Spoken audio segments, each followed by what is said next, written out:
Hello friends, welcome to my simple cooking and organising channel. இன்றைக்கி நம்ம kitchen என்ன video பார்க்க போகிறோன்னா, ஈவினிங் ஸ்நாக்ஸுக்கு ஒரு கோதுமை மாவு பிஸ்கெட் தாங்க.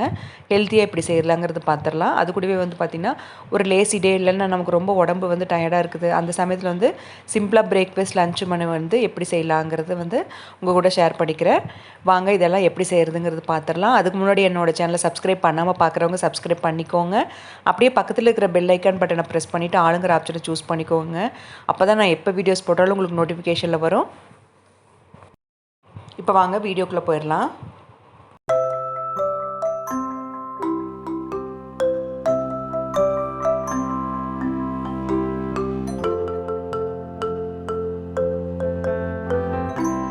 இப்போ கோதுமை மாவு பிஸ்கெட் இல்லைனா குக்கீஸ்னு கூட சொல்லலாங்க. அது எப்படி செய்கிறதுங்கிறத பார்த்துடலாம். அதுக்கு ஒரு மிக்சிங் பவுலில் அரை கப் அளவுக்கு வெண்ணெய் எடுத்துக்கிறேங்க.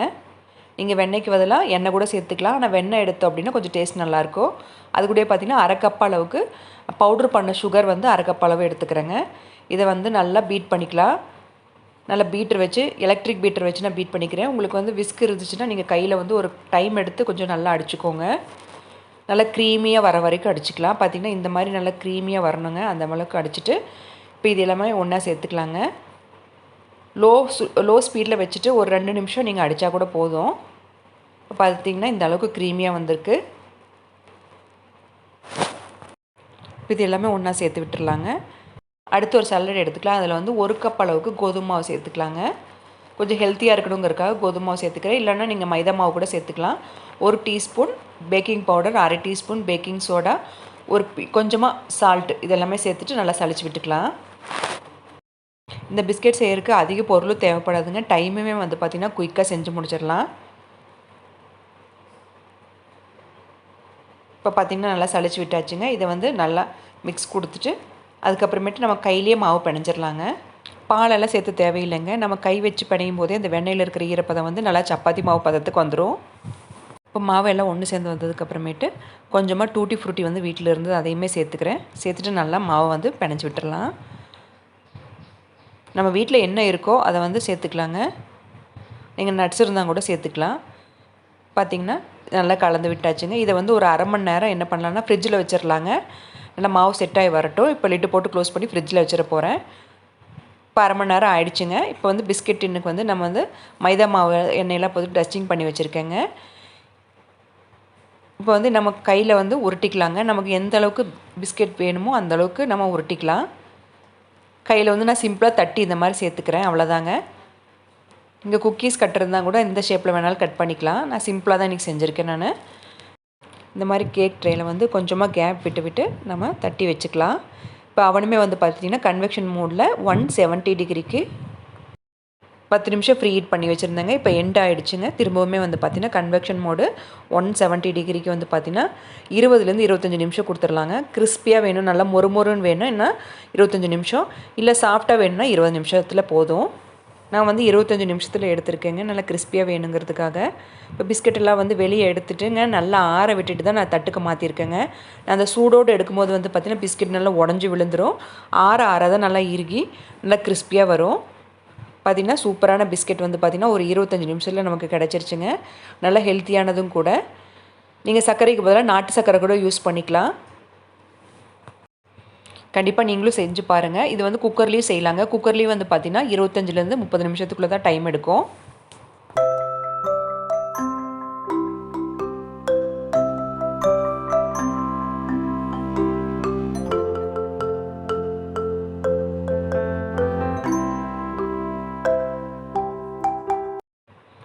அவ்வளோதாங்க. இது அடுத்த நாள் காலையிலங்க சண்டே ரொட்டீன் தாங்க நீங்கள் பார்க்க போகிறீங்க. ரொம்ப சிம்பிளாக இருக்கும். நான்வெஜ்ஜெல்லாம் எதுவும் இல்லை. ரொம்ப சிம்பிளான ஒரு தக்காளி தொக்கு. அது கூடவே பார்த்திங்கன்னா ராகி தோசை தாங்க செஞ்சுருந்தேன். சும்மா வெங்காயம் தக்காளி நல்லா எண்ணெயிலே விட்டு வதக்கிட்டேங்க.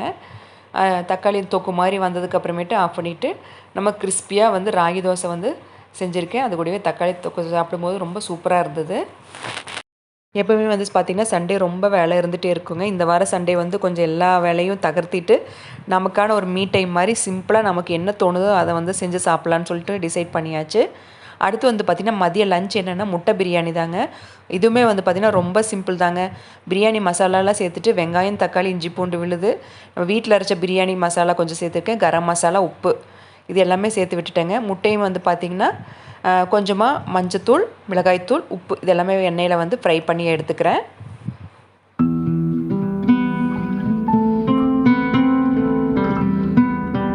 நான் இன்றைக்கி 4 டம்ளர் அளவுக்கு ரைஸ் எடுத்துருக்கேங்க. பாசுமதி ரைஸ் தான்.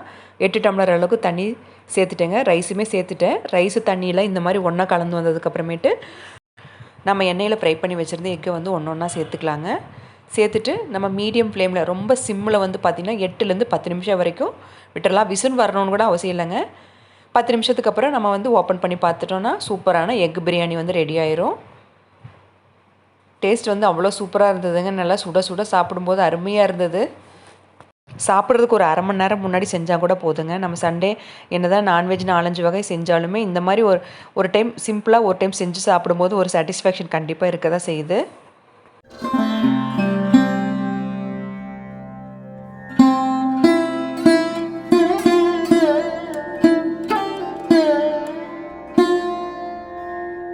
அவ்வளோதாங்க. சண்டே லஞ்ச் சூப்பராக சாப்பிட்டாச்சு. நல்லா தூங்கி எழுந்திரிச்சாச்சுங்க.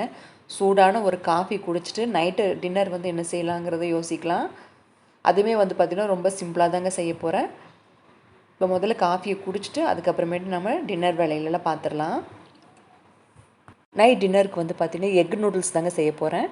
அந்த ஹக்கா நூடுல்ஸ் சொல்லுவாங்க இல்லைங்களா, அது வந்து பார்த்திங்கன்னா ஒரு பெரிய பாக்கெட் வாங்கியிருந்தேங்க. அதில் வந்து பார்த்திங்கன்னா அளவாக ஒரு 4 கட்டி அளவுக்கு நூடுல்ஸ் வந்து எடுத்துருக்கேங்க. தண்ணி நல்லா சூடானோன்னா அதில் போட்டுடலாங்க. இது கூட வந்து தேவையான அளவு உப்பு, கொஞ்சமாக எண்ணெய் இதெல்லாமே சேர்த்துட்டு ஒரு 5லேருந்து 6 நிமிஷம் வரைக்கும் நல்லா வேக விடலாம்.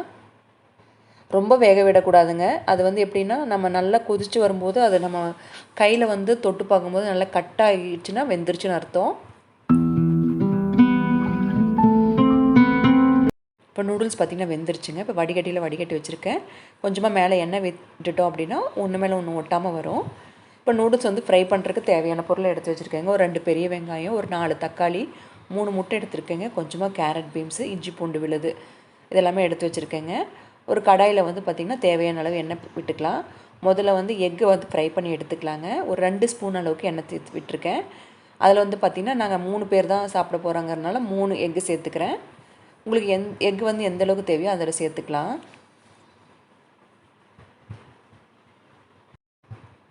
இப்போ இந்த 3 முட்டையுமே நல்லா ஃப்ரை பண்ணி எடுத்துக்கலாம்.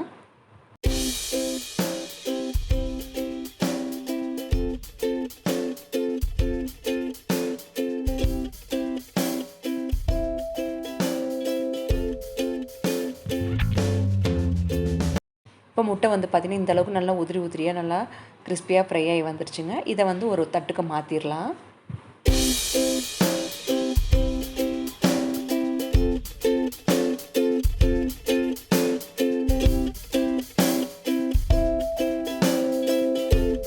இப்போ அதே கடையில் வந்து பார்த்திங்கன்னா எக் நூடுல்ஸ் வந்து செய்ய ஆரம்பிச்சிடலாங்க. இப்போ நூடுல்ஸுக்கு வந்து எந்த அளவுக்கு தேவையோ அந்த அளவுக்கு தேவையான அளவு எண்ணெயை சேர்த்துக்கலாங்க. இப்போ எண்ணெய் நல்லா காஞ்ச உடனே பிரியாணி இலை சேர்த்துக்கலாம். நீங்கள் வந்து பிரிஞ்சி இலை கூட சேர்த்துக்கலாம். இது எண்ணெயில் நல்லா வறுபட்ட உடனே ஒரு பச்சை மிளகாவை கட் பண்ணி சேர்த்துக்கிறேங்க. காரம் வந்து கம்மியாக இருக்கும். காரத்துக்கு தகுந்த மாதிரி மிளகா சேர்த்துக்கோங்க. அது கூட வந்து பார்த்திங்கன்னா கட் பண்ணி வச்சு 2 பெரிய வெங்காயத்தை சேர்த்துக்கலாங்க. வெங்காயம் நல்லா வதங்கணும்னு அவசியம் இல்லைங்க. நல்லா கண்ணாடி பதத்துக்கு வந்தால் போதும். இப்போ அது கூட பார்த்திங்கன்னா 1 ஸ்பூன் அளவுக்கு இஞ்சி பூண்டு விழுது இதையுமே சேர்த்துட்டு நல்லா பச்சை வாசம் போகிற வரைக்கும் வதக்கி விட்டுக்கலாங்க. இது கூட வந்து பார்த்திங்கன்னா 4 குட்டி குட்டி தக்காளி எடுத்துருந்தேங்க. அதையுமே வந்து மிக்ஸி ஜாரில் நல்லா ஃபைன் பேஸ்ட்டாக அரைச்சி அதை சேர்த்துக்கிறேங்க. கொஞ்சமாக தண்ணி விட்டு சேர்த்துக்கிட்டேன். ஒரு 5 நிமிஷம் நல்லா பச்சை வாசம் போகிற வரைக்கும் கொதிக்கட்டும். இப்போ பார்த்திங்கன்னா ஒரு 5 நிமிஷத்துக்கு அப்புறம் நல்லா கொதிச்சிருச்சுங்க. இது கூட வந்து பார்த்திங்கன்னா காரத்துக்கு 3/4 ஸ்பூன் அளவுக்கு மிளகாய்த்தூள், 3/4 ஸ்பூன் அளவுக்கு கரம் மசாலா, தேவையான அளவு உப்பு, நம்ம கட் பண்ணி வச்சுருந்த கேரட் பீன்ஸ் இது எல்லாமே சேர்த்துக்கலாங்க. ஹை ஃப்ளேமில் வச்சுக்கலாங்க. ஹை ஃப்ளேமில் ஒரு 3லேருந்து 4 நிமிஷத்துக்குள்ளே வெந்துடுங்க. கிறிஸ்பியாக இருந்தால் போதும், ரொம்ப வேகக்கூடாதுங்க. அதனால் ஹை ஃப்ளேமில் ஒரு 4 நிமிஷத்துக்கு வேகட்டும். இப்போ ஒரு 4 நிமிஷம் ஆயிடுச்சுங்க. நல்லா கிறிஸ்பியாக கேரட் பீன்ஸ் எல்லாம் வெந்திருக்கு. இது கூடயே வந்து பார்த்திங்கன்னா நம்ம வேக வச்சுருந்த நூடுல்ஸை சேர்த்துக்கலாம். சேர்த்துட்டு நல்லா கலந்து விட்டுக்கலாங்க. நம்ம இந்த மாதிரி 2 கரண்டி வச்சு நம்ம மிக்ஸ் பண்ணும்போது மிக்ஸ் பண்ணுறதுக்கு ஈஸியாக இருக்கும். சீக்கிரமாக மிக்ஸ் பண்ணி விட்டுடலாம். இதுவுமே வந்து பார்த்திங்கன்னா ரொம்ப ஈஸியான ரெசிபி தாங்க. ஏன்னா நமக்கு கோதுமை மாவு நூடுல்ஸ் கிடைக்கும்போது வந்து பார்த்திங்கன்னா கொஞ்சம் ஹெல்த்தியாக இருக்கும். மற்றபடி இது எப்போவாவது ஒரு டைம் இந்த மாதிரி செஞ்சு சாப்பிட்டுக்கலாம். இப்போ வந்து பார்த்திங்கன்னா நூடுல்ஸ் நல்லா கலந்து விட்டதுக்கப்புறமேட்டு நம்ம வறுத்து வச்சுருந்த எக்கு வந்து கடைசியாக சேர்த்துட்டு திருப்பியுமே ஒரு மிக்ஸ் கொடுத்துடலாங்க. இப்போ இது எல்லாமே நல்லா கலந்து விட்டுறலாம். அவ்வளோதாங்க, சூப்பரான எக் நூடுல்ஸ் வந்து ரெடி ஆகிடுச்சு. நல்லா குழந்தைகளுக்கு பிடிச்ச டிஷ்ஷுன்னு சொல்லலாம். இதை வந்து லஞ்ச் பாக்ஸ் ரெசிபியாக கூட கொடுத்து விடலாங்க, நல்லாயிருக்கும்.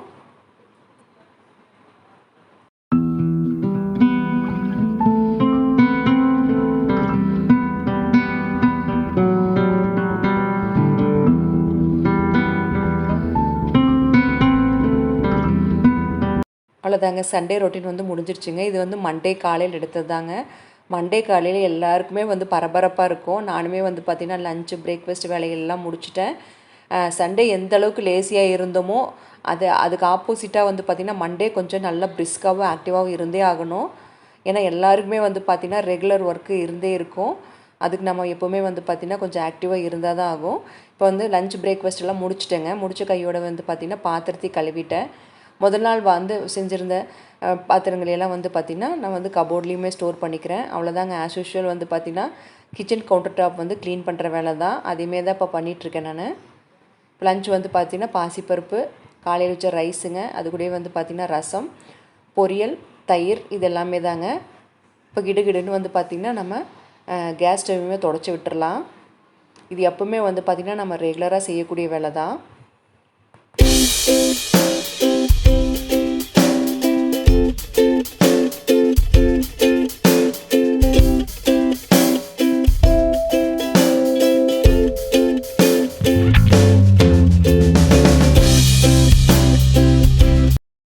வீக்கெண்ட் முடிஞ்சு ஃபஸ்ட் டே மண்டே வந்து எப்போவுமே கொஞ்சம் பயமாக தான் இருக்குங்க. கொஞ்சம் ஐயோ நம்ம வேலை செய்யணுமே அப்படிங்கிற மாதிரி தான் இருக்கும். இருந்தாலுமே நம்ம வேலையை வந்து ஒன்ஸ் ஸ்டார்ட் பண்ணிட்டோம் அப்படின்னா கிடுகிடுன்னு ரொம்ப ஆக்டிவாகவும் ப்ரொடக்டிவாகவும் நம்ம வேலையெல்லாம் முடிச்சிடலாம். இது எல்லாமே வந்து பார்த்திங்கன்னா டெய்லியுமே செய்கிற ரெகுலர் ஒர்க் தாங்க. இந்த வீக் வந்து பார்த்திங்கன்னா சண்டே வந்து நான்வெஜ் செய்யாதனால மண்டே வந்து பார்த்திங்கன்னா வீடு துடைக்கிற வேலை இல்லைங்க. அதனால் இந்த மாதிரி வேலையெல்லாம் முடிச்சதுக்கப்புறமேட்டு நான் வந்து அமேசானில் ஆர்டர் பண்ணியிருந்தேங்க. ஃப்ரை பேன் ஒன்று ஆர்டர் பண்ணியிருந்தேன். அது வந்து பார்த்திங்கன்னா அகாரோ பிராண்டு தான். 24 சென்டிமீட்டருக்கு தாங்க. சரி, ஃப்ரை பேன் வந்து எங்கிட்ட கேஸ்ட் அயனில் தான் இருக்குதுங்க. சரி, நம்ம இந்த ஸ்டெயின்லெஸ் ஸ்டீலில் ட்ரைப்ளை ஸ்டெயின்லெஸ் ஸ்டீல் வாங்கலாம் அப்படின்னு சொல்லிட்டு ரிவ்யூவில் ரொம்ப பார்த்துட்டு சரி 24 சைஸ் போதும் நமக்கு அப்படின்னு சொல்லிட்டு தான் 24 சென்டிமீட்டருக்கு வந்து ட்ரைப்ளை ஸ்டெயின்லெஸ் ஸ்டீல் வந்து ஃப்ரை பேன் ஆர்டர் பண்ணியிருந்தேன். இப்போ அதுதான் வந்து கொரியர் வந்திருந்தது. சரி, அதையுமே வந்து ஓப்பன் பண்ணி வீடியோ போடலான்னு சொல்லிட்டு எடுத்திருந்தேன். அது ஓப்பன் பண்ணதுக்கு அப்புறமேட்டு தான் எனக்கு தெரிஞ்சதுங்க, எனக்கு வந்து ரொம்ப சின்ன சைஸாக இருந்தது, ரொம்ப குட்டியாக இருந்த மாதிரி. அதாவது ஒரு 4 பேருக்கு வந்து இது சின்ன சைஸ் தான். டெப்த்தெல்லாம் வந்து பார்த்திங்கன்னா ரொம்ப கம்மியாக இருந்ததுங்க. என்ன நம்ம ஒரு லஞ்ச் பிளேட் அளவுக்கு தான் இருந்தது. நம்ம இது வந்து சமைக்கும் போது, அதாவது நம்ம மெயினாக இந்த இந்தியன் குக்கிங்கில் வந்து சமைக்கும் போது வந்து பார்த்திங்கன்னா நமக்கு வந்து வதக்கும் போது கண்டிப்பாக இது வந்து ஸ்பில் ஆகும், சிந்த தான் செய்யும். இந்த ப்ராடக்ட் வந்து பார்த்திங்கன்னா இந்த சைஸ் வந்து பார்த்திங்கன்னா மெயினாக இந்த ஃபேமிலியில் ஒரு 2 பேர் இருக்காங்க இல்லைங்களா, அவங்களுக்கு வந்து இது கரெக்டாக இருக்கும். 4 பேர் இருக்கிற ஃபேமிலிக்கு கண்டிப்பாக இந்த சைஸ் வந்து சூட் ஆகாதுங்க. இந்த பிராண்டு வந்து எந்த குறையுமே சொல்லக்கூடாதுங்க, சூப்பராக இருக்குது. இதில் வந்து பார்த்திங்கன்னா 26 சென்டிமீட்டர் வந்து அவைலபிளாக கிடையாது. ஒன்லியுமே வந்து பார்த்திங்கன்னா 24 மட்டும்தான். குவாலிட்டி வந்து சூப்பராக இருந்ததுங்க. இதில் வந்து 26 இருந்தது அப்படின்னா நான் அதை தான் பிக் பண்ணியிருப்பேன். இந்த ப்ராடக்ட் வந்து நான் ரிட்டர்ன் போட்டுட்டேங்க. வேற ஒரு ப்ராடக்ட் வந்து ஆர்டர் போட்டிருக்கேன். அவ்வளோதாங்க ஃப்ரெண்ட்ஸ், இந்த வீடியோ இதோட முடிச்சுக்கிறேங்க. இந்த வீடியோவில் நான் சொல்லியிருக்கிற ரெசிபிஸ் கண்டென்ட் எல்லாம் உங்களுக்கு வந்து யூஸ்ஃபுல்லாக இருக்கும், மோட்டிவேஷ்னலாக இருக்கும் நம்புகிறேன். அப்படி பிடிச்சிருந்ததுன்னா மறக்காமல் என்னோடய சேனலை சப்ஸ்கிரைப் பண்ணிவிட்டு சப்போர்ட் பண்ணுங்கள். மறக்காமல் லைக் பட்டனை ப்ரெஸ் பண்ணுங்கள். நீங்கள் லைக் பட்டனை ப்ரெஸ் பண்ணும்போது என்னோடய வீடியோஸ் வந்து சஜஷனில் நிறைய பேர்த்துக்கு போய் சேரும். மறக்காமல் கமெண்ட் பண்ணுங்கள். உங்கள் ஃப்ரெண்ட்ஸ் அண்ட் ஃபேமிலிக்கு ஷேர் பண்ணுங்கள். தேங்க்ஸ் ஃபார் வாட்சிங். பாய்.